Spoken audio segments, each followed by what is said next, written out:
Facebook কিন্তু long video নিয়ে বড় একটা আপডেট দিয়ে দিল। কে কে পেয়েছেন আর কে কে পান না, এখনও কে কে জানেন না, অবশ্যই কমেন্টে বলে যাবেন এবং সম্পূর্ণ ভিডিওটা দেখতে থাকুন, ইনশাল্লাহ জেনে যাবেন।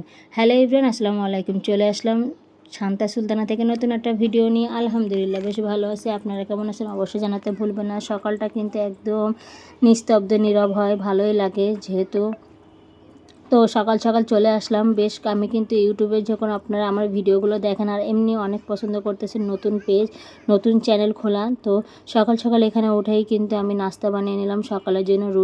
রুটি ছাড়া কিন্তু সকালে চলেই না কেউ, কিন্তু দুই একদিন মনে করি যে আজকে রুটি রান্না করব না, ভাত আছে ভাতগুলো গরম করে দিয়ে দেয়, কিন্তু দুই একদিন যখন ভাত গরম করে দেয় 3 দিনের দিন কিন্তু তারা আর ভাত টাত খেতেই চায় না, রুটি খেতে মন চায়। আর সকালবেলা রুটি না হলে মনে হয় না যে সকালে নাস্তাটা করছি। তো কী আর করা, পিচ্ছি ঘুমাইছিল, তার মাঝখানে কিন্তু আমি উঠে খুব তাড়াতাড়ি জলদি আমি রুটিটা করে নেই। আর যেহেতু একটু পরে বুয়া খালা চলে আসবে, বুয়া খালা এসে কিন্তু সকালে বাসনটা মেজে ঘরটা মুছে আর কয়টা কাপড় দিয়ে চলে যায়। তারপরে কিন্তু সারাদিন কাজ করতে হয়। তারপরে অনেকে বলে ঘরে কি কাজ থাকে, সকালে তো বুয়া সব কাজ করে যায়। তো বুয়া নাই, সকালে রাত্রে যে বাসন কটা থেকে ওই কটা ধুয়ে যায়। সারাদিন যেগুলো বের হয় আল্লাহর রহমতে আমাদের বাসায় বাসনের অনেক বরকত দেয়, মাশাআল্লাহ ধুইতেই হয়। যাই হোক, তো এখানে সকালবেলা নাস্তা পানি করে নিয়ে আমি নাস্তাটা বানিয়ে নিচ্ছিলাম, যেহেতু সবাই ছেলেরা কাজে চলে যাবে।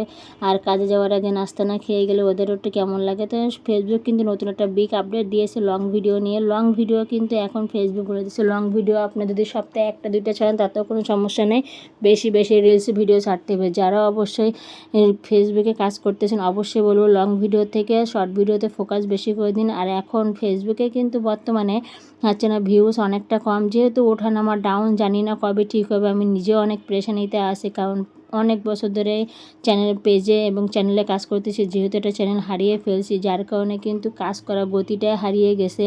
তারপরে এখন আর শরীরটা অনেকটা ভালো লাগে না। বেশ কিছুদিন আগে চিকুনগুনিয়া থেকে উঠছি, শরীরে অসম্ভব প্রচণ্ড ব্যথা করে, কিন্তু কাউকে কিছু বলি না, নিজের মতো নিজের কষ্ট নিজের মনের ভিতর চেপে সারাদিন যত কাজ থাকে কিন্তু এগুলো করেই নেই।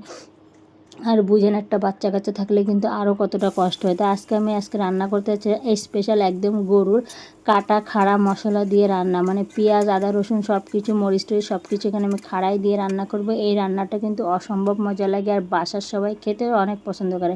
রান্নাটা আগে আমি অবশ্য বিয়ের আগে কখনো খাই নাই, বিয়ের পরে শাশুড়ি আম্মার থেকে রান্নাটা শিখে নিয়েছি। মাশাআল্লাহ আমার শাশুড়ি কিন্তু অনেক সুন্দর মজার রান্না পারে।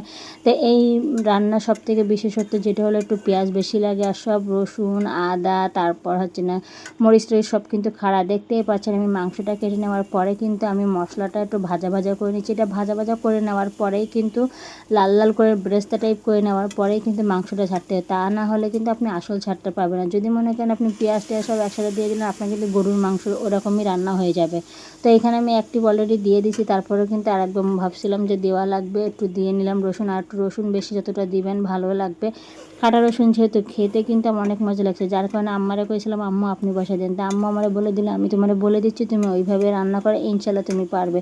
যেহেতু তুমি রান্না করতে ভালোবাসো, রান্না পছন্দ করো, সেহেতু তোমার জন্য এটা কোনো ব্যাপারই না। তো এখানে কিন্তু আসলে আমার এই কথাটা শুনে মনের ভিতরে একটা শক্তি চলে আসলো, আর আমি কিন্তু রান্না করতে অলরেডি চলে আসলাম। গরুর মাংসটা আমি কুকারে সিদ্ধ করে নিয়ে নিয়েছিলাম প্রায় 80%-এর মতন, আর বাকি 20% কিন্তু যতটুকু একদম গলানোর দরকার আমি কিন্তু এটা ভাজতে গলিয়ে ফেলবো। এই রান্নাটা কিন্তু কম বেশি আমাদের বাসায় সবাই অনেক পছন্দ করে, আর আমার ভিডিওগুলো আপনারা ভালোবাসেন দেখেই কিন্তু আমি এইভাবে কাজ করে যাচ্ছি। আমার কিন্তু কাজ করতে অনেকটা কষ্ট হয়, আমি কিন্তু সেই সকালে উঠে সারাদিন ঘুমাই না, বিকেলের টাইমে ভিডিও এডিটিং ইদানিং রাত্রে করতে পারতেছি না, কারণ শরীরটা খারাপ থাকার কারণে কিন্তু রাত্রে এনার্জি থাকে না। কখন যে বিছানায় যাই, আমি কখন ঘুমিয়ে পড়ি মোবাইল দেখতে টেরই পাই না, যে কাজ করব ভিডিও এডিট করব এই এনার্জিটা আর পাচ্ছি না। তো আমার ভিডিওগুলো যারা দেখেন তাদেরকে বলবো অসংখ্য ধন্যবাদ। আর এই রান্নাটা আপনারা বাসায় করে দেখবেন, অনেক মজা। রান্নাটার এত পরিমাণ টেস্ট যেটা আমি আমার বাসায় কিন্তু বারবার রান্না করলে বারবারই খেতে চাই। তো ভাবলাম এতে একটু আলু না দিলে কিন্তু ভালো লাগে না, যেহেতু আমি একটু আলু খেতে পছন্দ করি, তা ভাবলাম আলু দিয়ে কষাই। কিন্তু আলু ছাড়া কিন্তু আরও মজা লাগে, এটা বেশি মজা লাগে আলু ছাড়া। কিন্তু যারা আলু পাগল তারা কিন্তু আলু দিতেই থাকে।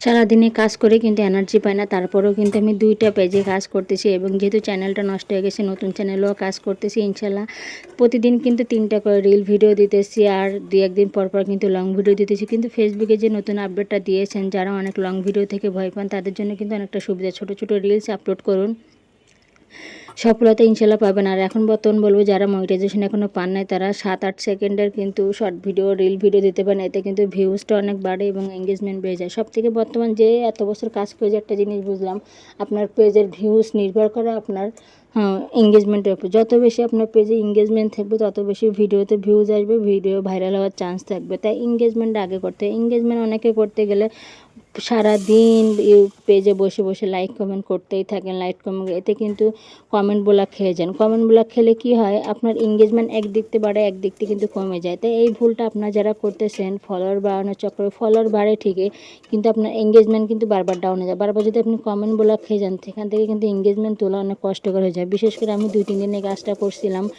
শুরুতে, কিন্তু এই জিনিসটা বুঝলাম আসলে এই জিনিসটা ভুল। আপনি সম্পূর্ণ 10টা ভিডিও দেখুন, আর এখন কিন্তু ভিডিও না দেখে ভিডিও রিলেটেড কমেন্ট না করলে কিন্তু এটা স্প্যাম কমেন্টে দিয়ে দিতেছে, এতে কিন্তু ফলোয়ার বাড়তেছে না বরঞ্চ কমে যাচ্ছে। ইদানিং আর কয়েকজন আপু আমাকে পেজে মেসেজ করে যে আপু আপনার ইউটিউব চ্যানেলে এই জিনিসটা জানেন না, আমাদের ফলোয়ার কেন কমেছে। যেহেতু ফলোয়ার কিন্তু অনেক ফেক আইডি ছিল, ফেক আইডিগুলো কিন্তু ফেসবুক নিজে খুঁজে খুঁজে কিন্তু ফেক আইডিগুলোকে বন্ধ করে দিচ্ছে, ডিজেবল করে দিচ্ছে, যার কারণে কিন্তু আপনার পেজে যেগুলো ফেক ফলোয়ার ছিল সেগুলো কমে যাচ্ছে, যার কারণে কিন্তু আপনার ফলোয়ারও কমে যাচ্ছে। টেনশন করার কারণে অ্যাক্টিভ ফলোয়াররা সব থাকবে এবং ফেক ফলোয়ার কিন্তু চলে যাবে। তো আমার দেখতে দেখতে কিন্তু এখানে আপনাদের সাথে রান্নাগুলো শেয়ার হয়ে গেল। আর ডাল রান্না করতেছিলাম, সাথে একটু শাক রান্না করে নিয়েছিলাম, দেখতেই পেলেন। আর রান্নাটা দেখেন কতটা লোভনীয় এবং কতটা মজা হয়েছে, একবার খেলে বারবার খেতে মন চাইবেন। তো আমার ভিডিওগুলো যদি ভালো লেগে থাকে অবশ্যই লাইক কমেন্ট সাপোর্ট করে পাশে থাকবেন, এবং যে যেখান থেকে ভিডিওটা দেখতেছেন, আর যদি কারোর কোনো সমস্যা থেকে থাকে ফেসবুক বা ইউটিউবে কোনো আপডেট জানতে চান তাহলে অবশ্যই একটা কমেন্ট করবেন।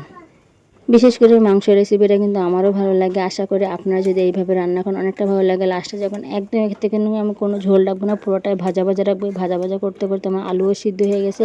এই মাংসটা পুরো একদম ভাজার উপর থাকবে। শুধু নামানোর সময় একটু যদি জিরে মরিচ মানে বাসায় ভাজা জিরে মরিচটা আপনি ছিটিয়ে দিতে পারেন, অসম্ভব মজা, অসম্ভব ঘ্রাণ ছুটবে। আর ভিডিওর কোয়ালিটি ভালো করতে গেলে কিন্তু আমাদের অনেক কাজ করতে হয়। যেহেতু একা হাতে ভিডিও করি, আমার কিন্তু ভিডিও করে দেওয়ার লোক নেই। দেখতে পাচ্ছেন আমার মাংসটা অলরেডি হয়ে গেছে এখানে। আর এতটা দেখতে লোভনীয় লাগতেছে যে ওই দিনকে এটার জন্য 1 প্লেট ভাত খাওয়া যাবে। মাশাআল্লাহ, অসম্ভব লোভনীয়। তাই ভালো লাগলে অবশ্যই কমেন্টে জানিয়ে দেবেন, আর রান্না করলে অবশ্যই খেয়ে বলবেন কেমন লাগছে।